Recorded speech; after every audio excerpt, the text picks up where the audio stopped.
सद्गुरु, यह सवाल अंजलि का है। नमस्कारम सद्गुरु। अपने एक संदेश में आप कहते हैं कि हमें किसी व्यक्ति के आध्यात्मिक विकास को उनके बर्ताव से नहीं आंकना चाहिए। मैं इसे नहीं समझ पा रही हूँ, क्योंकि मैंने हमेशा ये माना है कि जो लोग दयालु और करुणा में होते हैं वे आध्यात्मिक रूप से विकसित होते हैं। क्या आप उस संदेश का मतलब समझने में मेरी मदद कर सकते हैं? Well,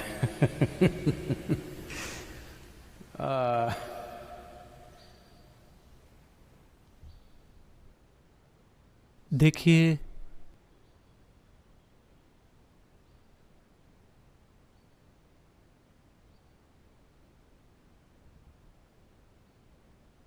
एक समय था मेरे स्कूल के दिनों का, एक हिस्सा। मैं इसे एजुकेशन नहीं कह सकता, लेकिन स्कूल जाने का समय। मैं कुछ खास तरह की स्कूलों में था जहां मॉरल साइंस उनके शिक्षा का एक महत्वपूर्ण हिस्सा था। मैं मिशनरी स्कूलों में था। तो वो हमेशा हमें 3 जादुई शब्द सिखाने की कोशिश कर रहे हैं।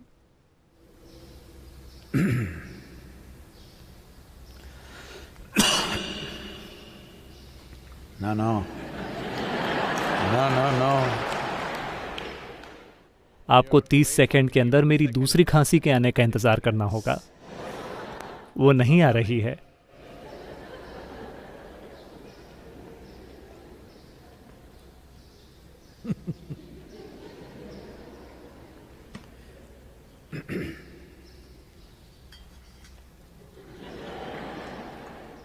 मुझे जांच के बाद सर्टिफिकेट मिल गया है, ठीक है?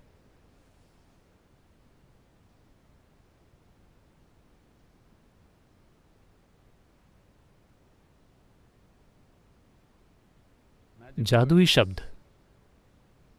मुझे यकीन है कि आप सभी को वो जादुई शब्द सिखाए गए होंगे।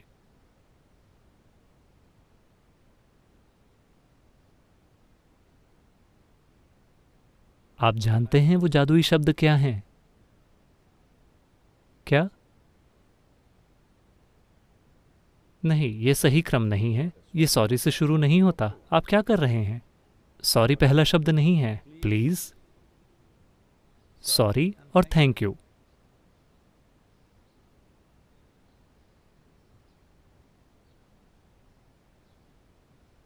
ठीक है, आप इस तरह की तरकीबें सीख सकते हैं। मैं ये नहीं कह रहा हूं कि आपको ये नहीं कहना चाहिए। अगर जादू आपके भीतर हो रहा है और ये शब्द बाहर आए तो ये शानदार है। आप में कोई जादू नहीं है। आपके पास सिर्फ शब्द हैं। आपके पास अधिकार की भावना है। लेकिन आप कहते हैं प्लीज, इसका कोई मतलब नहीं है। बेहतर होगा कि कम से कम आप दिखाएं कि आप कौन हैं। ओ प्लीज, क्या मुझे ये मिलेगा? और वैसे भी आप इसे छीन लेते हैं। मैं इसे हर समय देखता हूं। और फिर आप किसी को उनके पिछवाड़े पर लात मारते हैं और फिर सॉरी कहते हैं। इसका कोई मतलब नहीं है। आप हर किसी से जो चाहे वो ले लेते हैं और फिर थैंक यू कहते हैं, जैसे कि उन्होंने इसे दिया हो। नहीं, इन शब्दों से ये पता लगने की उम्मीद की जाती है कि आपके पास अधिकार की कोई भावना नहीं है। आप समझते हैं कि वास्तव में यहाँ कुछ भी आपका नहीं है। यहाँ तक कि अगर आपको एक गिलास पानी भी चाहिए तो आप कहते हैं प्लीज। अगर आप वास्तव में इसे इस तरह से देखते हैं कि एक गिलास पानी या भोजन का एक निवाला भी आपका नहीं है, सौभाग्य से ये आपके लिए उपलब्ध है, इसलिए आप कहते हैं प्लीज। शानदार। आप चाहे कुछ भी करें। आप शायद किसी को चोट पहुंचा रहे हों। आप शायद किसी चीज के ऊपर कदम रख रहे हों, जाने में या अनजाने में। तो अगर कोई आपको देखता भी है तो आप पूछते हैं सॉरी, क्या हुआ? अगर आप वैसा महसूस कर रहे हो तो। और थैंक यू, क्योंकि आपके अंदर अपनी राह में आई हर चीज के प्रति आभार की भावना है। सच में। तो ये शब्द आ सकते हैं या ये किसी और तरीके से अभिव्यक्त हो सकता है। जिसे आपके भीतर का जादू होना था वो केवल आपके बर्ताव में होता है। यही ट्रेजेडी है नैतिकतावादी समाजों की, कि वे सारी सही चीज़ें करते हैं और उनके भीतर कुछ भी सही नहीं होता। तो बर्ताव किसी की चेतना, किसी के विकास या किसी के रूपांतरण को तय नहीं करता। तो अगर आपके पास एक आध्यात्मिक विकास का मतलब है कि एक ठोस कंक्रीट होने से, कंक्रीट की तरह ठोस एक अलग व्यक्ति होने से आप थोड़े अधिक छेददार और अधिक समावेशी हो जाते हैं। अपनी समावेशिता के कारण हो सकता है कि आप कई चीजें करें। अगर चीजें आपकी समावेशिता, आपकी कोमलता से हो रही हैं, आपका प्यार भरा स्वभाव आपकी समावेशिता से उभर रहा है, तो ये शानदार है। लेकिन अगर ये कोई फॉर्मूला है जिसे आपने सीखा है कि आपको पता है कि ये चीज़ें करने से आप मनचाही चीज़ें पा सकते हैं, दरअसल हमें स्कूल में इसे इसी तरह से सिखाया गया था। इन 3 जादुई शब्दों का इस्तेमाल कीजिए, आपके लिए चीज़ें होंगी। तो आप जाते हैं और कहते हैं प्लीज़। जैसे ही आपको कुछ मिलता है आप पीछे मुड़ते हैं और कुछ और कहते हैं। ये मेरे आसपास हो रहा था। तो आपका बर्ताव ये तय नहीं करता कि आप कौन हैं। लोग बर्ताव को बेहतर कर सकते हैं, लेकिन वो जो हैं उसे रूपांतरण की ज़रूरत है। मूल रूप से रूपांतरण का मतलब है कि आपको अपनी सीमा का जो एहसास था कि मैं यह हूं, यह बढ़ गया है। रूपांतरण बस यही है। रूपांतरण का संबंध सामाजिक बर्ताव से नहीं है। रूपांतरण ये है कि अगर आप यहाँ बैठें तो सिर्फ यही मैं था, लेकिन अब मैं क्या हूं वो इससे कहीं ज्यादा बड़ा हो गया है। बस इतना ही। उसके कारण आप जिस भी तरह से बर्ताव करें, मुझे उससे कोई दिक्कत नहीं है। लेकिन समावेशिता होनी चाहिए, क्योंकि इंश्योरेंस की तुलना में इंक्लूसिवनेस बेहतर है। जब आप किसी चीज को खुद के एक हिस्से के रूप में देखते हैं, तो थैंक यू, प्लीज, सॉरी और ऐसी चीजों का क्या महत्व है? इससे कोई फर्क नहीं पड़ता, क्योंकि जब आप दूसरे को खुद के रूप में देखते हैं, मैं हर किसी के साथ वैसा ही बर्ताव करता हूं जैसा मैं खुद के साथ करता हूं। कठोर। अगर मैं खुद के साथ ऐसे अच्छे से बर्ताव कर रहा होता तो मैं आपके साथ भी ऐसे ही बर्ताव करता। चूंकि मैं खुद के साथ सख्ती से पेश आता हूं, मैं आपके साथ भी सख्ती से पेश आ रहा हूं। चलेगा? या आप चाहते हैं कि मैं अच्छा बन जाऊं?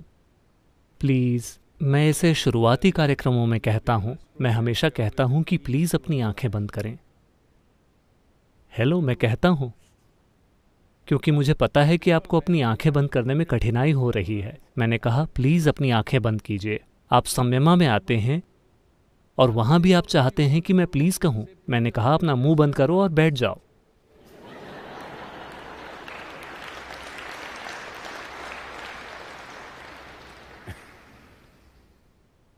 तब तक आपको इसका महत्व समझ लेना चाहिए। अभी ये बस दूसरा या तीसरा दिन है लॉकडाउन का। पहले दिन आपको समझ नहीं आया, अब तक आपको समझ जाना चाहिए कि इसका क्या मतलब है। अब हम ये नहीं कह सकते कि प्लीज 6 फुट की दूरी बनाए रखें। हमारे पास 6 फुट की छड़ी है और हम आपको इस तरह से धक्का देंगे, क्योंकि अगर 3 दिनों में भी आपको समझ नहीं आया कि 6 फुट क्या है। हेलो,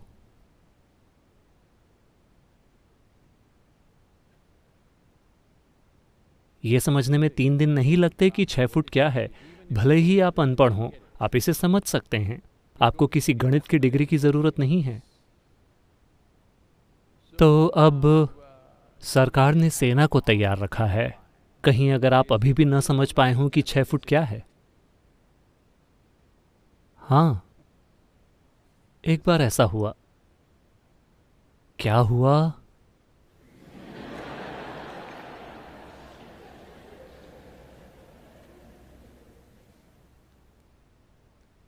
तो एक दिन शंकरन पिल्लई घर आए। उनकी पत्नी ने उनके 12 साल के लड़के के बारे में शिकायत की कि ये लड़का मेरी बात नहीं सुन रहा है, तुम्हें इसे अभी ठीक करना होगा। तो शंकरन पिल्लई लड़के को खोजने लगे। लड़का बगीचे में छुपा हुआ था। उन्होंने उसे कानों से पकड़ा और कहा, बेवकूफ, क्या तुम्हें लगता है कि तुम मुझसे बेहतर हो जो तुम अपनी मां की बात नहीं सुनते?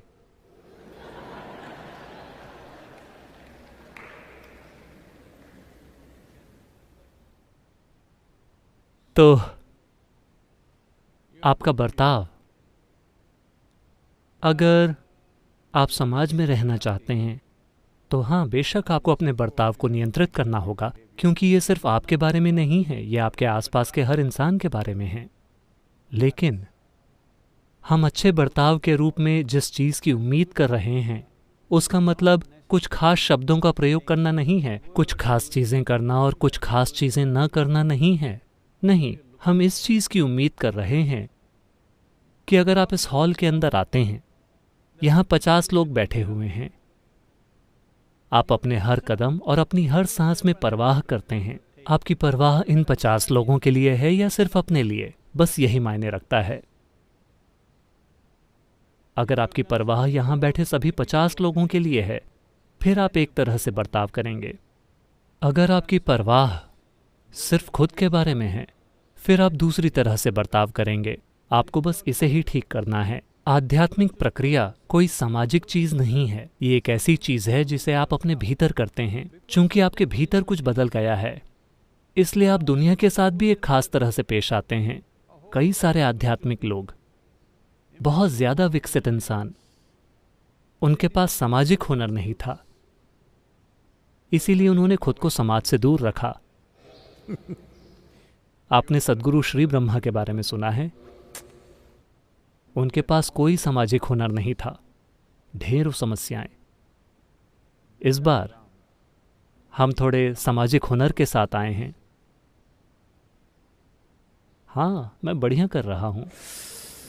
अभी भी कुछ लोगों के साथ थोड़ा टकराव है, लेकिन ऐसे लोग हमेशा होते हैं। ये इस बात का संकेत है कि हम सही रास्ते पर हैं, कि हम दुनिया में सही चीजें कर रहे हैं। क्योंकि अगर वो लोग आपकी तारीफ करते हैं तो आप कुछ ऐसा कर रहे होंगे जो वाकई गलत है। तो जरूरी नहीं है कि किसी की आध्यात्मिक प्रगति उनके बर्ताव से आंकी जाए। अब इसे गैर जिम्मेदाराना बर्ताव का लाइसेंस मत समझिए, ये कहकर कि मैं आध्यात्मिक हूं। दुनिया में इस बिरादरी के लोग भी मौजूद हैं। चूंकि वे आध्यात्मिक हैं, उन्हें लगता है कि हर किसी को उन्हें समझना चाहिए। वे अजीबोगरीब चीजें करेंगे और हर किसी से उसे समझने की उम्मीद की जाती है। नहीं नहीं, वो तरीका नहीं है। क्योंकि आध्यात्मिक प्रक्रिया का मतलब है कि आपकी पहचान अपनी भौतिक प्रकृति से नहीं है। आपकी पहचान उस आयाम पर चली गई है जो भौतिक नहीं है। जब आपकी पहचान भौतिक नहीं रहती, फिर चीजों को करने का आपका कोई विशेष तरीका नहीं रहता। आप उसे वैसा करेंगे जैसा जरूरी होगा। कोमल तो कोमल, कठोर तो कठोर, शानदार तो शानदार, बुरा तो बुरा, चाहे जैसा भी। परिस्थिति की मांग जैसी भी हो, आप उसी तरह रिस्पॉन्ड करेंगे।